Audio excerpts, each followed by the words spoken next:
Good morning and welcome to morning meditation. We're still in Proverbs 26. Here in Proverbs 26, it takes a little bit of a change from the fool to the sluggard, and it also talks about the slothful or the lazy person.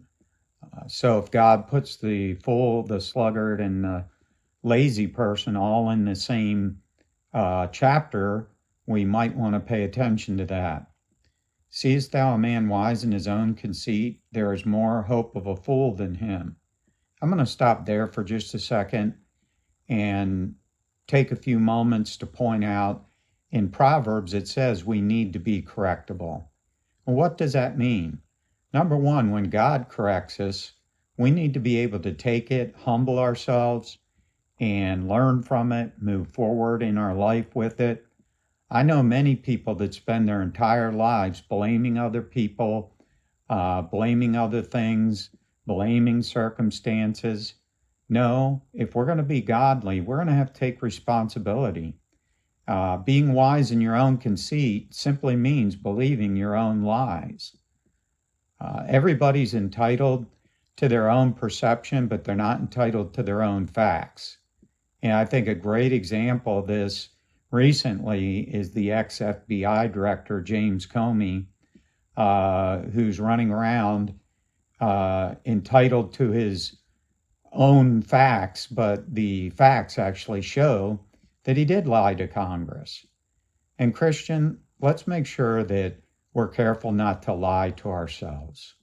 That is the worst kind of lying. The Bible says, be a doer of the word and not a hearer only, deceiving your own self.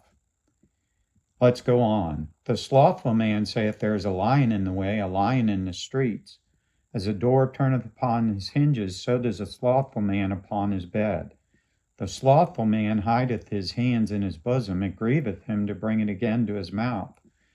The sluggard is wiser in his own conceit than 7 men that can render a reason. Again, slothful, sluggard. God is not the author of laziness. I believe we live in a lazy generation today. People are not taught to work.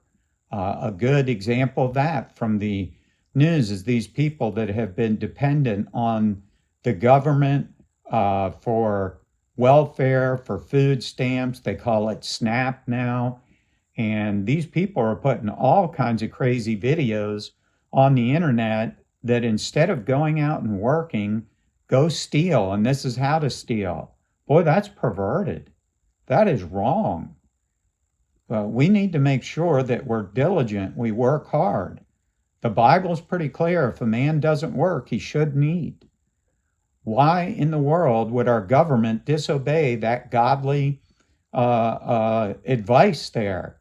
People ought to have to go out and work. If they're on welfare or food stamps, government assistance, go out and do something. Do something that is wise. And boy, the sluggard and the fool, God compares them both, that they're so conceited, nobody can convince them that they're wrong in what they're doing. It's just like the children's story, the emperor with no clothes. He was so conceited and fooled by these deceivers that he walked around basically in his BVDs thinking that he was wearing this beautiful robe, but actually it was just a testament to his foolery. And the crowd, one of the children said, hey, the emperor has no clothes. And the emperor went on and said, oh, foolish child, you just can't see this beautiful robe I'm wearing. And often when we weave a web of slothfulness, a web of foolishness, a web of our own pride, and somebody corrects us for it, we'll say, oh, don't correct me. I'm wearing this robe that, hey, Christian, the best way to address when we're corrected is to humble ourselves. Hey, if we are being slothful, if we are being foolish, let's make sure that we look at the Bible, accept it with the right spirit, accept it with the right heart, correct that thing and move forward so we can serve the Lord with joy and gladness. God corrects us so that we can serve him correctly. God bless you and have a wonderful day.